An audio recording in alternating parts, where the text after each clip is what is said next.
자, 지금까지 이제 5장부터 시작해서 이제 솔로몬이 성전을 짓는 이야기가 나왔습니다. 하나님께서 다윗 시대 때부터 말씀하셨던 다윗이 마음에 품었고 다윗이 원래 지으려고 했지만 하나님께서 너는 내가 성전 짓기를 허락치 않는다. 네 아들 솔로몬이 지을 것이다 라고 말씀하셨고 하나님께서는 솔로몬 시대 때 평화를 주셨습니다. 즉 성전 건축할 수 있는 환경을 만들어 주셔서 솔로몬이 히람을 통해서 재료도 받고 백향목도 받고 해서 솔로몬이 이제 성전 건축 수 있는 모든 것을 구비했고 그래서 5장 6장에서 드디어 성전의 내부 외부를 다 성전 짓기를 끝냈습니다.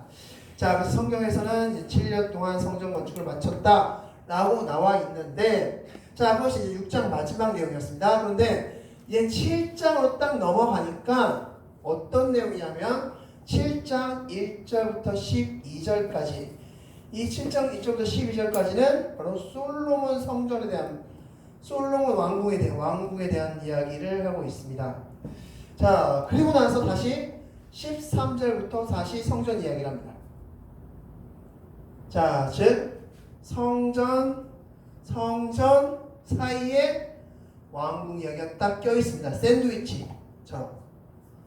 그리고 더 중요한 것은 이 성전 이야기, 이 왕궁 이야기, 오늘 제보게 될 이 왕궁 이야기는 성경 창세기부터 요한계시록까지 딱 여기만 나옵니다. 역대상하, 즉 사울 왕부터 시작해서 다윗 왕, 솔로몬 왕, 그리고 분열 왕, 유다 분열 왕, 남유다 분열 왕, 이렇게 쫙 왕정 시대를 쭉 훑은 역대기 상하, 그 역대기 상하에서조차 솔로몬 왕궁 얘기 쏙 빠졌습니다. 성경에 유일하게 딱 12절 여기만 나옵니다. 그래서 사실 뭐 그렇게 큰 비중은 아니지만 그러나 중요한 것은 바로 이 질문을 우리가 해야 될 것 같습니다. 왜 중간에 솔로몬 궁 이야기가 나올까라는 것입니다. 자, 자연스럽게 이어지려면 5장부터 6장 그리고 7장 13절 그 내용이 이어지는 게 자연스럽습니다. 7장 13절은 우리의 내부와 성전의 본당을 짓는 이야기가 5장 6장 내용이었다면 7장 13절부터는 이제 외부 성전의 외부 모습을 공사하는 장면, 그리고 이제 8장으로 넘어가면 이제 솔로몬이 기도하는 장면 이렇게 나갑니다. 그러니까 내용상으로 흐름상 13절이 바로 앞에 5장 6장은 바로 붙어서 나오는 게 굉장히 흐름상 좋습니다. 근데 뜬금없이 솔로몬이 왕궁 짓는 이야기를 합니다. 성경은. 자, 왜 그렇다면 이렇게 구조를 왜 열왕기 기자는 왜 이렇게 성경을 기록했을까 하는 것입니다. 자, 많은 성경학자들은 이렇게 이야기합니다. 자, 이 12절밖에 안 되는 짧은 이야기지만 이 안에는 솔로몬의 현재 마음이 너무나 잘 들어가 있습니다. 우리 앞서 봤듯이 솔로몬은 어떤 성전을 지을 때 어떤 마음으로 임했습니까?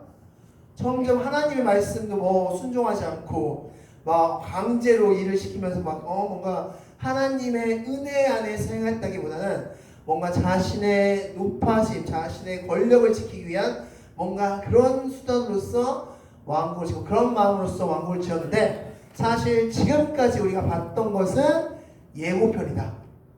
이 왕궁 지을 때 정말 솔로몬의 마음이 너무나 잘 드러나 있습니다. 그래서 이제 하나하나씩 한번 이 왕궁 짓는 이야기를 통해서 솔로몬의 마음이 지금 어떻는지 보도록 하겠습니다. 그래서 솔로몬의 중심이 지금 어떤 중심인지를 같이 말씀을 통해서 보도록 하겠습니다. 자, 말씀 보겠습니다. 2절 말씀 나같이 읽겠습니다. 시작! 그가 레바논 나무로 왕궁을 지었으니 길이가 100규빗이요 너비가 50규빗이요 높이가 30규빗이라 백향목 기둥이 4줄이요 기둥 뒤에 백향목 들포가 있다라고 말씀하고 있습니다. 자, 지금 왕궁의 크기, 솔로몬 왕궁의 크기를 말씀하고 있는데 길이가 100규빗 그리고 너비가 50규빗 높이가 30규빗. 자, 이것을 성전과 비교하면 이렇습니다. 자, 성전은 60규빗, 20규빗, 30규빗이었습니다. 근데 왕궁은 100규빗, 50규빗, 30규빗입니다. 자, 크기 차이가 딱 나오죠? 자, 이거를 이제 그림으로 다시 한번 설명하겠습니다. 자, 그림으로 보면 이렇습니다. 빨간색 네모가 솔로몬 왕궁입니다. 자, 무엇이 더 큽니까? 성전과 밑에 왕궁. 왕궁이 훨씬 크죠. 성전 크기와 왕궁 크기는 차이가 납니다. 물론 뭐 많은 또 몇몇 학자들은 성전은 단순히 예배하는 공간이었기 때문에 작아도 상관없지만 왕궁은 그 안에 모든 것을 담아야 됐기 때문에 크기는 어쩔 수 없었다. 뭐 이렇게 표현하기도 합니다. 자, 그리고 공사 기간을 또 보면 공사 기간 성전은 7년이 걸렸습니다. 그런데 왕궁은 몇 년 걸렸습니까? 13년 걸렸습니다. 약 2배, 거의 2배 정도의 기간이 더 걸렸습니다. 물론 이건 역시 왕궁을 저렇게 거대하게 짓는 거, 또 하나 성전은 이미 설계도가 나와 있은 상태였습니다. 하나님이 이미 다윗에게 성전 그 설계도를 주었습니다. 설계도가 이미 준비되어 있는 상태에서 공사를 시작한 거기 때문에 뭐 7년 정도 걸렸고, 이 왕궁은 설계도부터 하나하나 다 해야 됐기 때문에 이 정도 걸렸다라고도 설명할 수 있습니다. 자, 그런데 물론 뭐 이 기간이라든지 크기를 통해서 솔로몬의 마음이 하나님께 떨어졌다 라고도 설명할 수도 있을 것 같습니다. 그런데 이것보다 훨씬 더 중요한 것들이 이제 앞으로 나옵니다. 자, 지금부터 말씀 통해서 보겠습니다. 자, 7장 7절 말씀 다 같이 읽겠습니다. 시작. 또 심판하기 위하여 보좌의 주랑 곧 재판하는 주랑을 짓고 온 마루를 백향목으로 덮었고. 아멘. 자, 여기서 무엇을 지었다? 심판하는 곳을 지었다. 재판장을 지었다라고 말씀하셨습니다. 재판장을 지었다. 자, 그래서 근데 주랑이 나옵니다. 주랑이 무엇입니까? 자, 주랑은 그림으로 설명드리면, 자, 이런 공간입니다. 기둥이 양옆에 있고 넓게 공개된 장소, 이런 공간을 이제 주랑이라고 표현합니다. 자, 뭐 해외의 유적지 같은 데 보면 이런 공간들을 많이 보셨을 겁니다. 자, 이런 공간이 이제 주랑인데, 자, 이런 주랑, 심판장. 이 재판장은 바로 하나님의 말씀을 바탕으로 그 사람, 어떤 백성들의 잘잘못을 판결하는 곳, 이게 바로 재판장일 것입니다. 자, 그 다음에 이 재판장이 있었다고 말씀하고 있습니다. 성경은. 자, 솔로몬 왕궁에 재판장이 있었어 라고 말씀하고 있습니다.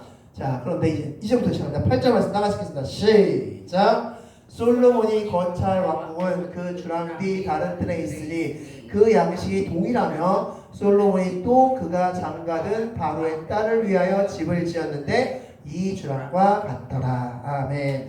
자, 두 장소가 동시에 나옵니다. 첫 번째, 거철 왕궁, 즉 솔로몬이 거처지. 솔로몬이 이제 사는 공간이죠. 솔로몬의 방이라고 생각하시면 되겠습니다.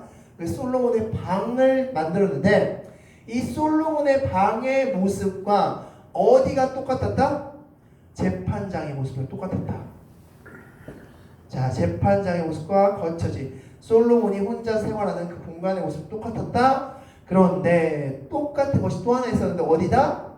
바로의 딸의 공간.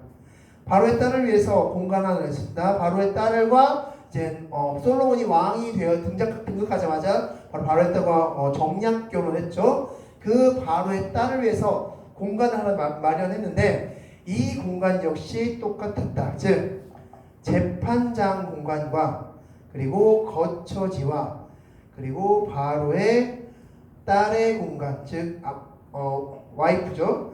바로의 딸의 공간이 동일했다라고 성경 기록하고 있습니다. 자, 그렇다면 이 동일했다.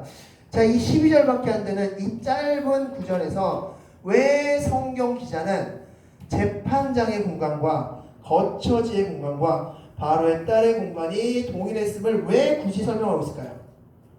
자, 이것을 시사하는 바는 크게 두 가지를 볼 수 있을 겁니다. 자, 세 장소로 크게 동일했다. 재판장, 주거지, 거처지, 바로의 딸의 주거지, 거처지가 똑같았다. 똑같은 양식, 똑같은 크기였다라고 말씀하고 있습니다. 자, 그렇다면 이것이 왜 중요할까? 여기서 의미하는 첫 번째 말은 이겁니다. 3장 9절 말씀 다 같이 읽겠습니다. 시작. 누가 주의 이 많은 백성을 재판할 수 있사오리까? 듣는 마음을 종에게 주사 주의 백성을 재판하여 선악을 분별하게 하옵소서. 아멘. 자, 솔로몬이 처음 왕이 돼서 1,000번제를 드릴 때 그 마음, 그 기도 제목이었습니다. 처음 솔로몬이 왕이 되었을 때 그때 그의 마음, 그 순수했던 그 마음은 어떤 마음이었습니까? 백성을 잘 재판하고 싶사, 백성을 잘 다스리고 싶다 라는 마음이었습니다. 만약 그 마음이 지금까지 이어졌다면 이 세 공간 중에 어디가 좀 컸어? 어디가 좀 더 괜찮았어야 됐습니까? 재판장이 괜찮았어야 됐죠. 근데 지금 재판장이나 자기가 머무는 공간이나 바로 딸이 머무는 공간 다 동일하게 지었다는 겁니다. 즉 우리가 어떤 곳을 꾸밀 때 내가 마음이 가는 곳, 내가 좀 더 마음이 끌리는 곳은 공간도 좀 넓게 하고 그리고 좀 더 화려하게 지을 것입니다. 그런데 새 공간이 동일했다라고 말씀하고 있는 것은 어떤 의미일까요? 지금 솔로몬이 처음에 초심, 나 하나님, 우리 백성들 하나님께서 맡겨주신 우리 부친 다윗에 이어 내가 왕이 되었는데 하나님께서 맡겨주신 이 백성들을 정말 잘 다스리고 싶습니다. 하나님의 백성으로서 정말 잘 다스리고 싶습니다. 이 마음, 하나님의 말씀으로 잘 다스리고 싶습니다. 라는 이 마음이 지금도 변함이 없다? 아니면 변화되었다? 변화되었다라고 말씀하셨습니다. 성경 기자는 지금 이걸 말씀하고 있는 겁니다. 지금 솔로몬의 마음이 변화되었음을 말씀하고 있습니다. 솔로몬은 이제 더 이상 하나님의 백성을 위해서 뭔가 거기에 초점을 맞춰서 거기에 마음을 쏠려서 살았던 그 처음 마음을 잃어버린 상태였다 라고 할 수 있는 것입니다. 자, 그런데 여기서 더 큰 문제는 바로 이것이었죠. 자, 7장 3절 말씀 다 같이 읽겠습니다. 시작. 또 그들과 혼인하지도 말지니 내 딸을 그들의 아들에게 주지 말 것이요 그들의 딸도 내 며느리로 삼지 말 것은. 아멘. 자, 하나님께서 이방 여인과의 혼인을 금하셨습니까? 허락하셨습니까? 금하셨죠. 네. 하나님은 이방 여인과의 혼인을 거부하셨습니다. 금하셨습니다. 이유가 무엇이었습니까? 그들의 우상이 들어올까봐. 네. 자, 단순히 이것은 남자와 여자의 결혼 문제가 아니라 이방에서 믿는 신이 들어오게 된다는 겁니다.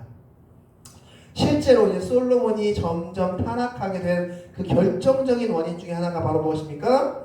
바로 이방 여인들을 1000명을 드렸죠. 그러면서 온갖 우상을 다 드려놨습니다.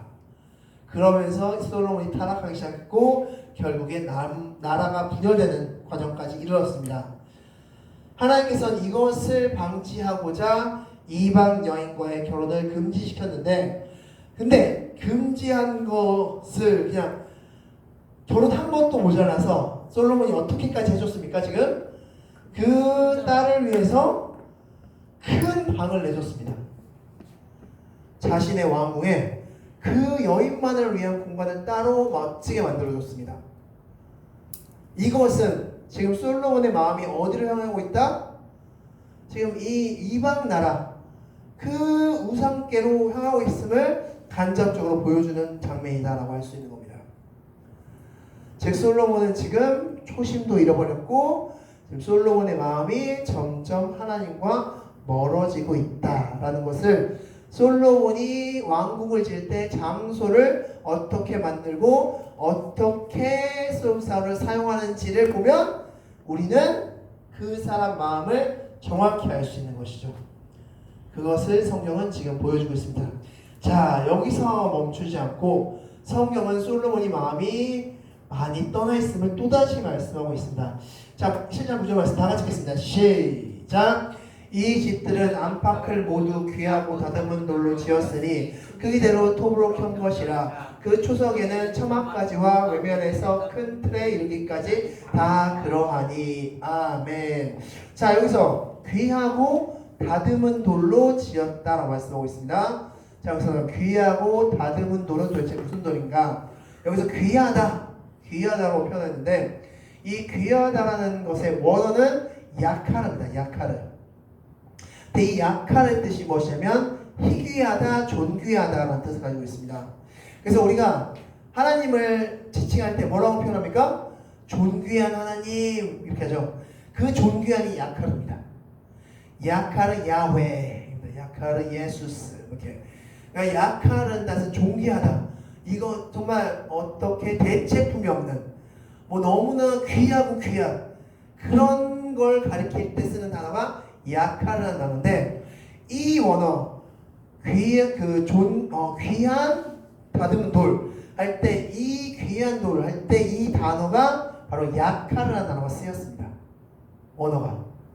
즉 솔로몬이 지금 자신의 왕궁을 지을 때 쓴 재료가 어떤 재료다? 귀한 재료다. 그러니까 구하기가 정말 희귀한, 구하기 희귀한 재료들을 솔로몬은 자신의 왕궁을 지을 때 썼다라고 말씀하고 있습니다.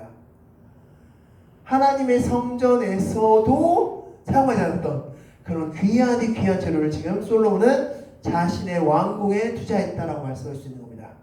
그런데 여기서 더 나아가서 다시 한번 말씀 보겠습니다. 7장 9절 말씀 다 같이 읽겠습니다. 시작.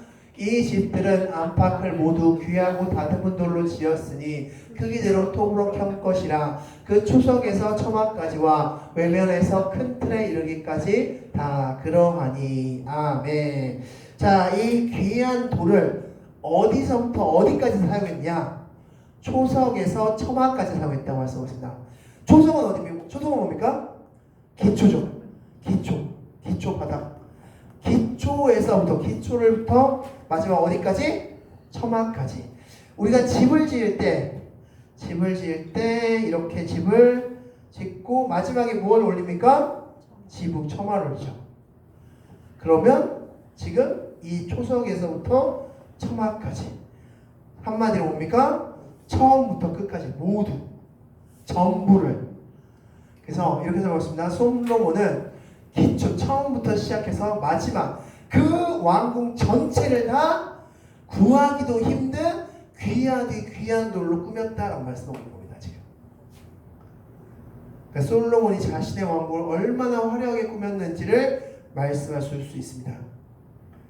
그리고 크기도 웅장했고, 그러니까 하나님의 성전 바로 옆에 지었습니다.